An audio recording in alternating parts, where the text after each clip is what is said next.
നമ്മുടെ ആഹാരത്തിൽ നമുക്ക് 2-3 പ്രധാനപ്പെട്ട ഘടകങ്ങളുണ്ട്. ഒന്ന് വൈറ്റമിൻസ് ആണ്, രണ്ട് മിനറൽസ് ആണ്. അതിനേക്കാൾ പ്രധാനമാണ് ഫൈറ്റോ കെമിക്കൽസ് ആൻഡ് ഫൈബേഴ്സ്.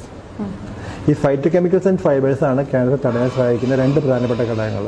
അപ്പോൾ ഈ ഫൈറ്റോ കെമിക്കൽസ് ഏത്? അത് പറയാം. അപ്പം നമ്മുടെ പയറുവർഗ്ഗങ്ങൾ, പഴവർഗ്ഗങ്ങൾ, ഇലകൾ, ടൊമാറ്റോ, ഗ്രീൻ പീസ്, സോയ, ഇതൊക്കെ നമുക്ക് ആവശ്യത്തിലധികം ഫൈറ്റോ കെമിക്കൽസ് ആൻഡ് ഫൈബേഴ്സ് തന്ന് ക്യാൻസറിനെ തടയാൻ സഹായിക്കുന്ന ഘടകങ്ങളാണ്. അതുകൊണ്ട് തന്നെ it has to be part of your diet. കഴിച്ചേ മതിയാവുന്നതാണ്.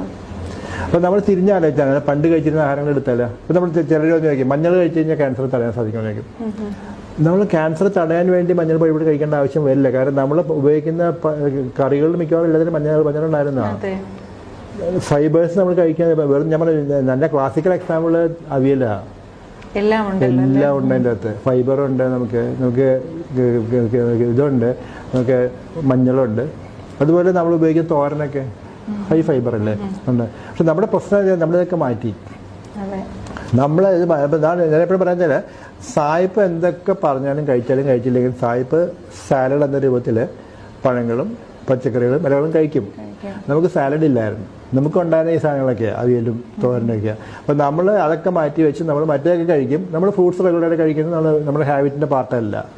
അപ്പോൾ നമ്മൾ വി ആർ ചേഞ്ച് അവർ. അപ്പോൾ നമ്മൾ പറയുന്നത് നമുക്ക് അത് മാറിയാൽ മതിയാവും. അതാണ് നമ്മൾ ഡയറ്റിൽ വരുത്തേണ്ട ചേഞ്ച് എന്ന് പറയുന്നത്. മറുവശത്ത് നമ്മൾ കഴിക്കുന്ന ആഹാരത്തിലെ വിഷങ്ങളാണ്. അവിടെയാണ് നമ്മൾ ചേർക്കുന്ന നമ്മളിതിന് വേണ്ടി കീടനാശിനികളും വളങ്ങളൊക്കെ ഉപയോഗിക്കുമ്പോൾ വരുന്ന പ്രശ്നങ്ങൾ ആരോഗ്യത്തിന് തീർച്ചയായും പ്രശ്നമാണ്. അതുകൊണ്ട് തന്നെ അതിൽ സീലിംഗ് പറ്റും. ഒരു പരിധിക്കപ്പുറം ഉപയോഗിക്കാൻ പാടില്ല. ഇവിടെ ഫിക്സഡ് സീലിംഗ് വെച്ചുകൊണ്ട് തന്നെ പോകണം. ഇല്ലെങ്കിൽ നമുക്ക് റിസ്ക് തന്നെയാണ് കീടനാശിനി.